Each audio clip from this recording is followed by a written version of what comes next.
Depuis le début de mes vidéos, je vous parle beaucoup de gérer votre énergie, apprendre à gérer votre énergie, car c'est très important. Mais soyons honnêtes, combien d'entre vous vraiment arrivent à percevoir ce que c'est réellement l'énergie? On peut dire que c'est un concept un peu abstrait. Et donc, comme vous n'avez pas vraiment une image en tête pour pouvoir visualiser ce que c'est réellement l'énergie, c'est normal que vous ne puissiez pas l'appliquer dans votre quotidien. Eh bien, c'est à ça que va servir cette vidéo aujourd'hui. Aujourd'hui, je vais essayer de vous expliquer qu'est-ce que réellement l'énergie et à quoi on peut l'associer au quotidien pour pouvoir avoir une meilleure visualisation de celui-ci. Voilà, donc on essaie de comprendre qu'est-ce que c'est, donc on démystifier un peu. Donc, ne perdons pas trop de temps et passons à la vidéo. Salut à toi, moi je suis Abayi et bienvenue à l'école des investisseurs 2.0 pour ce nouveau SOMO. SOMO qui signifie cours ou leçon en Swahili. Ici, nous abordons des thématiques telles que l'investissement, finance, la spiritualité ou plus globalement sur comment impacter tes finances grâce à la spiritualité. Si ce genre de thématique t'intéresse, n'hésite pas à t'abonner et à laisser un like, ça fait toujours plaisir. Et maintenant, passons au vif du sujet. Donc, comme je disais en introduction, l'énergie, c'est vraiment un concept assez abstrait. Et je peux comprendre. Voilà, pour quelqu'un qui débute, qui vient comme cela, qu'on parle d'énergie, on peut dire c'est vraiment très abstrait. Très peu de personnes arrivent à vraiment percevoir ou visualiser dans leur esprit ce qu'est réellement l'énergie. Du coup, ils n'arrivent pas vraiment à l'appliquer au quotidien. Mais je suis là pour vous aider. Déjà, si on veut voir, on veut essayer de déterminer l'énergie qu'on consomme au quotidien, on peut aller en kilocalories. Mais ça serait très compliqué. Calculer combien vous dépensez en kilocalories en temps réel, vraiment, c'est assez difficile. Et c'est pas ça qu'on va aborder. Il y a un outil assez simple dans notre quotidien que vous pouvez utiliser pour savoir combien vous dépensez en termes d'énergie. Cet outil-là, c'est le temps. Oui, il y a un lien très étroit entre le temps et l'énergie. Et ne vous inquiétez pas, je vais vous expliquer. Pour que vous visualisez mieux l'énergie, je vais vous expliquer ce que c'est. Effectivement, on a tendance à parler du temps. Je vais en gagner du temps. Tu me fais perdre du temps. J'aurai le temps. On parle du temps. Mais la question que j'aimerais que vous vous posiez, c'est quoi réellement le temps? Est-ce que vous pouvez définir le temps? Je suis sûr que là, actuellement, vous êtes un peu perturbé parce que c'est normal. On a pris l'habitude de manipuler ce concept au quotidien, mais on n'a jamais pris le temps de savoir qu'est-ce que c'est réellement. C'est un concept, le temps. Mais pour pouvoir mieux l'illustrer, on va essayer de rentrer un peu dans l'histoire. On va voir comment toutes les civilisations, depuis dans le passé jusqu'à aujourd'hui, ont mesuré le temps. Vous voyez. Prenons l'Égypte antique. L'Égypte antique mesurait le temps grâce au cadran solaire. Donc, il se servait du soleil, donc de l'ombre du soleil qui se déplace dans le ciel pour pouvoir déterminer il est quelle heure. Ensuite, on passe à la civilisation grecque et romaine qui utilisait les mouvements de la Terre, donc la rotation, la révolution, pour essayer de déterminer quel temps il fait. Après, nous avons l'horloge mécanique et aussi les sabliers.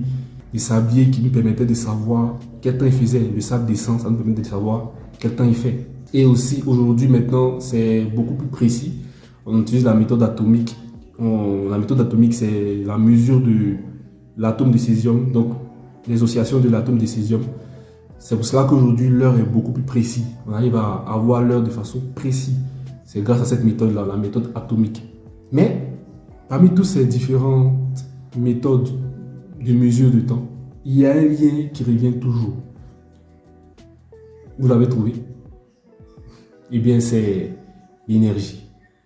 On a toujours, depuis la nuit des temps, utilisé le mouvement de l'énergie pour pouvoir essayer de déterminer quel temps il fait. Quand tu prends les Égyptiens, eh bien, c'est le soleil, le mouvement de la Terre autour du soleil qui nous permettait de déterminer quelle heure il faisait. Pareil pour le sablier. La gravité attirait le sable qui a permis de pouvoir déterminer quel temps il faisait.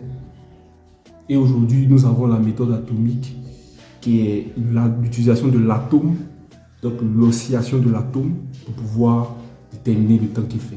Dans tous les différents exemples que je vous ai montrés, on a toujours essayé de déterminer le mouvement de l'énergie.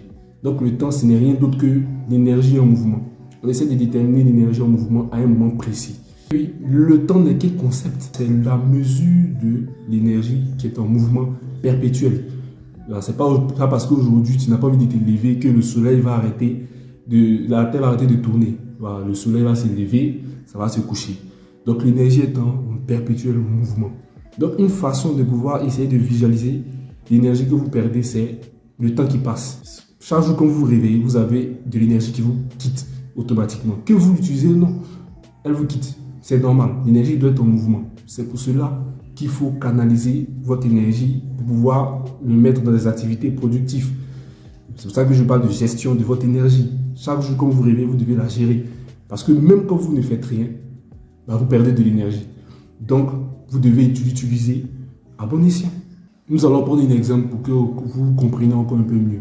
Prenons le cas d'une voiture, pour que vous compreniez l'utilité de savoir gérer votre énergie. Prenons le cas d'une voiture.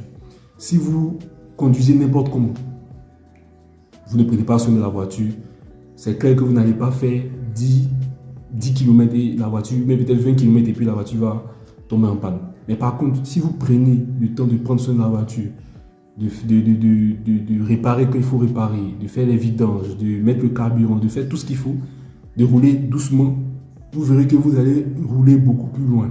Ici, j'essaie de faire comprendre que chaque jour, votre énergie, vous devez la gérer parce que ça va vous quitter. Voilà, fondamentalement. Quand vous vous levez, vous commencez à dépenser de l'énergie.